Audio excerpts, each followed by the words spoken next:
Hi friends, இன்றைக்கி Pandian store பார்ப்போமா? பார்க்குறதுக்கு முன்னாடி ஒரு லைக் மட்டும் போட்டுட்டு பார்க்குறீங்களா? போமா வீடியோக்குள்ளே. இப்போ என்ன நடக்குதுன்னு பார்த்தீங்கன்னா, நம்ம கோமதியோட அண்ணனுக்கு வந்து கேன்சர்னு சொன்னாங்கள்ல, அதனால கோயம்புத்தூரில் கேன்சருக்கு ட்ரீட்மெண்ட்டுக்கு என்ன ஏதுன்னு கேட்குறக்காண்டி வந்திருக்காங்க. கதிரும் அவங்களும் தான் வந்திருக்காங்க. டாக்டர் சொல்கிறாங்க, அவங்க ஒருத்தவங்களுக்கு 4வது ஸ்டேஜில் தான் தெரியும், உங்களுக்கு இந்த 2வது ஸ்டேஜ்லேயே தெரிஞ்சிருச்சு. அதனால் ஒன்றும் பிரச்சனை இல்லை, ஈஸியாக குணப்படுத்திடலாம்.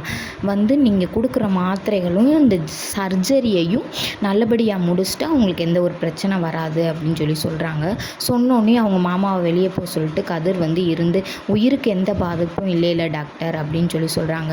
அதிகபட்சம் உயிருக்கு எந்த பாதிப்பும் கிடையாது, ஆனால் ட்ரீட்மெண்ட் ஃபுல்லாக முடியட்டும் நாங்கள் சொல்கிறோம், இப்போ எதுவும் சொல்ல முடியாது அப்படின்னு சொல்கிறாங்க. அப்புறம் பார்த்திங்கன்னா இங்கே பாண்டியன் ஸ்டோரை காட்டுறாங்க. செந்தில் போய் நம்ம சரவணனை கூப்பிட்டு வரேன்னு சொன்னார்ல, கடைக்கு என்னடா செந்தில் நீ எதுக்குடா இங்கே வந்திருக்க அப்படின்னு கேட்குறாங்க. புதுசாக இருக்குது அப்படின்னு இருக்காங்க.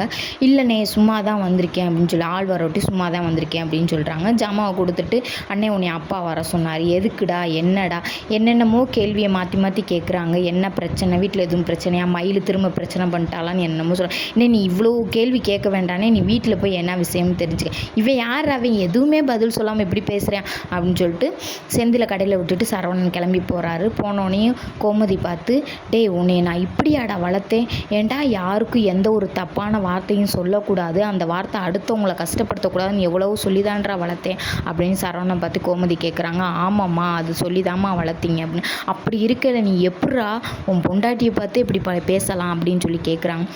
அம்மா நீ என்ன பேசுகிற ஏது பேசுகிற எனக்கு சத்தியமாக புரியலம்மா, நீ சொல்லுமா தெளிவானோடனே. மயில் ஒரு மாசமாக இருக்கேன்னு கோயிலில் சொன்னாளா அப்படின்னு சொல்கிறாங்க. அவர் மறந்துட்டார். யோசித்துட்டு இப்போ ஆமாம்மா அப்படின்றாங்க. அப்போ என்னடா நீ சொன்ன அதுக்கு அப்படின்னு. நான் திட்டி அனுப்பிச்சி விட்டேம்மா, அவள் போடுற இன்னொரு ட்ராமாவோ அப்படின்னு நினச்சேம்மா அப்படின்னு சொல்கிறாரு.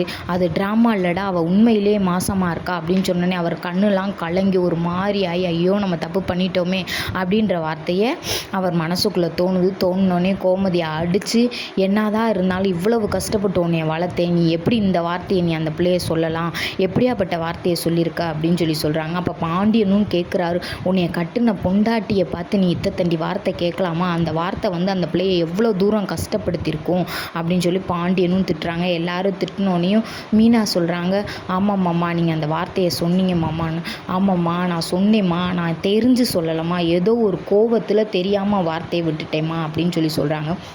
இப்போ பாண்டியன் என்ன கோவமாக இருந்தாலும் எத்தத்தண்டி வார்த்தை ஒரு பொம்பளையை பார்த்து நீ கேட்ப, நீ எல்லாம் மனுஷனாடா, உங்கள் அப்பா என்னைய நாடகக்காரன்னு சொல்லையில் எனக்கு எவ்வளோ கோவம் வந்துச்சு தெரியுமாடா, அப்போ அந்த பிள்ளைக்கு இந்த வார்த்தை எவ்வளோ பெரிய வலியை கொடுத்துருக்கும்டா, அந்த பிள்ளை பாவம் இல்லையா அப்படின்னு எல்லாரும் பேசுகிறாங்க. பேசிட்டு இனி மயிலை வீட்டுக்கு கூட்டிகிட்டு வரணுமா, என்ன செய்யணும் ஏது செய்யணும்னு யோசிக்கிறாங்க. இதோட நாடகம் முடியுது. பிடிச்சிருந்தா லைக் பண்ணிவிட்டு பாருங்கள்.